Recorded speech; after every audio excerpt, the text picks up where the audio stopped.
Olá, boa tarde, tudo bem? No vídeo de hoje nós vamos mostrar aos nossos amigos aí do YouTube uma avaliação estrutural que fizemos em um edifício aqui em São Paulo. Ó, na hora que a gente chegar ali, ó.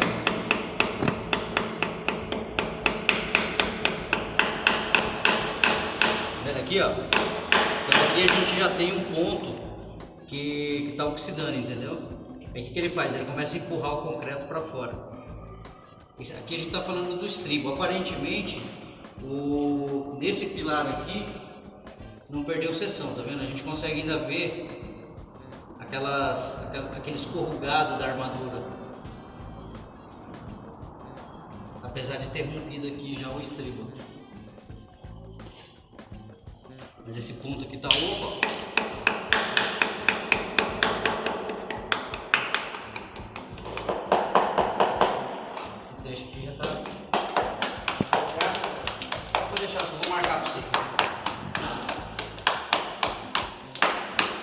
Filma aqui pra você ver, ó. Como já dá pra ver a armadura, tá vendo?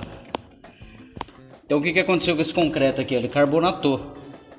Aí quando ele fica carbonatado, ele facilita mais ainda a entrada de água pra cá, ó. Então já oxidou a armadura. Essa armadura aqui vai ter que fazer um tratamentozinho nela.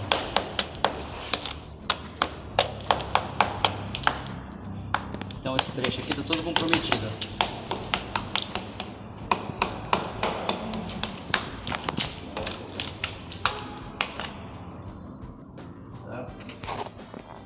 Os engenheiros que estão começando, isso aqui que a gente está fazendo é uma escarificação, tá? Tem gente que vai lá e às vezes o concreto está fofo aqui, ele continua batendo e deixa a armadura totalmente exposta. Isso não é bom. Apesar que a armadura aqui ela tem uma contribuição pequena, porque quem aguenta toda a carga é o concreto, né? Toda a carga de compressão fica no concreto. Então se você detectou que o concreto está ruim, está batendo e ele está soltando, aí você já tem que entrar com o escoramento da estrutura emergencialmente para você poder fazer o reparo. Mas o concreto aí está firme. Aqui aparentemente está. A camada de cobrimento, né, que essa camada de cobrimento, quando você vai calcular um pilar, a gente faz uma avaliação que é o grau de agressividade. Quanto que o ambiente é agressivo para essa armadura. E lá na NBR 6118 ela fala que, ó, se você tem um grau de agressividade 2, a sua espessura aqui para cobrimento do aço tem que ser X, ou seja, 3 centímetros, vai. E esses 3 centímetros é que vai proteger a armadura. Então com o tempo, com a ação de intempéries, etc., ele começa a carbonatar. Então ele vai perdendo a resistência e vai... No caso aí é a umidade que tem por baixo. É a umidade de baixo, E aí ele vai criando... O concreto absorve essa umidade? Ou essa umidade? Não, na verdade a manutenção do pilar ela tem que sempre ser feita com hidrofugante. Então faz a pintura e passa o material hidrofugante. Agora aqui não dá pra gente saber, porque como a gente tem infiltração vindo do muro, ele pode estar vindo por baixo e aí não tem o que fazer. Porque pra cima a gente não tem esse problema. Aparentemente... Aqui a questão é que mina a água da terra. Exatamente. Então, e aí não tem a questão do hidrofugante aí que a gente aplica não. Você vê que você vê que está tão carbonatado que até, ó, olha isso aqui, ó, isso aqui não é o concreto, isso daqui que eu estou mostrando. É a massa, né? É a argamassa de revestimento. Esfarela, tá tudo. Tem outra lá. Outro lá?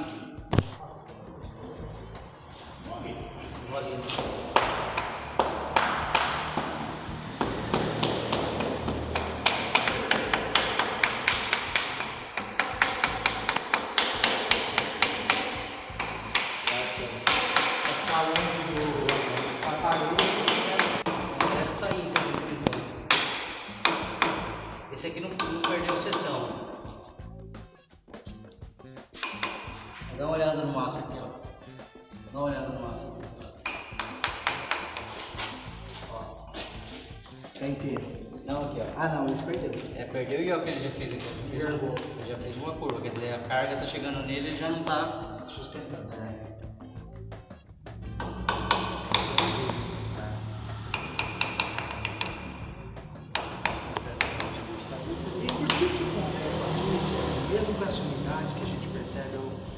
causado pela umidade. O concreto ele aparentemente, né, tá seco. Porque o tijolo tava encharcado. É porque assim, ó, esses ambientes aqui, principalmente no térreo, subsolo, tem um fator chamado condensação. Então toda a umidade do ambiente se condensa mais ou menos numa região de mais ou menos 1 metro de altura, fica condensada ali. E se o lugar não estiver protegido, né, apesar de ter essa tinta aqui, deve ter sido passada há pouco tempo. Foi. Essa foi. Mas aí, se antigamente não tinha, fosse uma tinta normal, essa condensação, essa umidade por condensação ela vai sendo absorvida pelo concreto, né? Principalmente superficialmente aqui, né? Então, se você não faz essa proteção, ela entra naquele processo que eu tinha falado lá atrás, né? O concreto começa a absorver essa água, aí ele vai perdendo algumas propriedades, né? E aí ele entra num processo dentro da engenharia diagnóstica que chama-se carbonatação, né? Começa a carbonatar. Então, se você pegar, eu esqueci o nome do fluido agora, você pegar um corpinho de prova, furar ele assim e enfiar dentro desse produto, quando você tirar, aonde o concreto está íntegro, ele está cinza. Aonde o concreto está carbonatado, ele fica rosa. E geralmente a carbonatação acontece no cobrimento, é o cobrimento da armadura que geralmente está carbonatado. Aí o que a gente faz? A gente pega e troca essa proteção, né? Esse cobrimento. Mas aqui neste caso, a gente vai ter, como a gente tem um problema aqui, vai ter que entrar com a ancoragem da estrutura, de toda a estrutura, e vai ter que refazer esse pilar. É como se a gente vai trocar essa armadura, vai criar uma armadura paralela, quer dizer, esse pilar vai ganhar um pouquinho mais de seção, a gente vai criar uma armadura paralela, e aí isso vai ter que ser grauteado por cima. Então você vai criar um pilar novo emparelhado com esse. Mas para isso tem que fazer um estudo, um projeto e tal. Então é um pouco mais trabalhoso. Isso vai acontecer em todos. Eu vou pedir pro Kaique fazer um teste de percussão em tudo aí para ver se não tem mais problemas. Né? Não, em todos que eu digo, pelo menos nesse que você olhou hoje, com certeza. Esse sem chance. Vai ter que fazer reforço. Agora os outros, você percebeu, porque aqui ó, você tá vendo que esse pilar aqui, ele é um pilar um pouco mais parrudinho, mas olha aqui ó, ele tem cobrimento de tijolinho. Sim. Entendeu? Não sei por que fizeram isso. É porque atrás passa esgoto também. Mas passa aqui, né? Passa aqui, ó. Aí eles fizeram a boneca assim, entendeu? Era pra estar protegido esse local, mas não dá.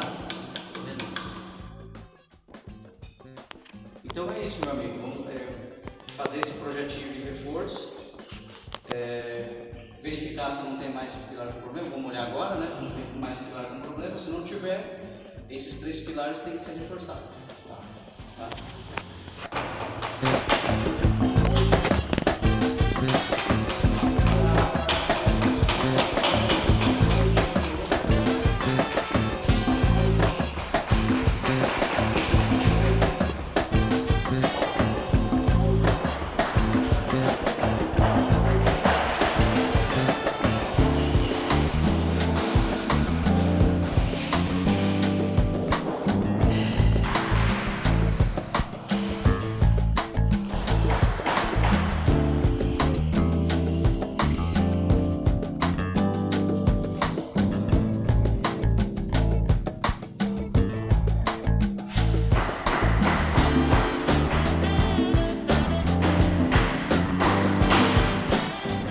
Hoje nós vamos comentar a respeito do vídeo sobre uma avaliação estrutural de um edifício aqui em São Paulo. Então, dentro da engenharia diagnóstica, no que tange a manifestações patológicas, quando avaliamos um elemento estrutural, temos que tomar algumas precauções, principalmente ao fazermos escarificações em pilares e vigas. O ideal é escolher um pequeno trecho do pilar ou viga para escarificar, a fim de proteger a integridade do pilar. Não sair escarificando o pilar inteiro e deixando toda a armadura exposta, pois isso é um grande risco. Nesta avaliação, o engenheiro deve ter em mão sempre um paquímetro para medir a armadura e comparar com a armadura de projeto construtivo. Caso o pilar tenha perdido uma seção considerável, o profissional deve comunicar imediatamente ao responsável pelo edifício para que se inicie o escoramento de vigas e lajes. Mas isso não deve ser feito com escoramentos comuns, tá? O ideal é que seja contratada uma empresa especialista na área de escoramentos, né? Porque o pilar, esse pilar de escoramento, ele não pode ficar apoiado no chão. Então tem que se criar um barramento entre uma sapata e outra e o escoramento partir de cima desse barramento. E próximo da laje ou próximo da viga, um outro barramento apoiando a estrutura. Após toda a estrutura ancorada sobre esses escoramentos, aí sim proceder pilar a pilar, não escarificar e sair quebrando pilar à vontade. Mas lembre-se, toda obra de reforço estrutural tem que antes passar na mão de um engenheiro calculista, a fim de que ele faça um projeto de reforço. Ou seja, aquele pilar ele vai ter um aumento de seção, tem que ser levantada a taxa de armadura e tem que ser considerado também o pilar que está sendo restaurado, qual a seção de concreto que ainda vai ficar, se é que vai ficar, né? Então, neste caso, no caso desse condomínio, a gente verificou que a umidade vem de baixo, ou seja, ela está vindo pelo solo e está contaminando ali a base do pilar. Então a gente vai ter que fazer uma abertura em volta desse pilar, né, no piso, quebrar e retirar entulho ou terra até chegar na cabeça da sapata lá embaixo, né, e a gente vai promover ali entre o encontro da sapata e do pilar uma proteção a fim de impermeabilizar, para que assim que a gente fizer a nova reestruturação, ou seja, o novo reforço, a umidade não venha a prejudicar novamente.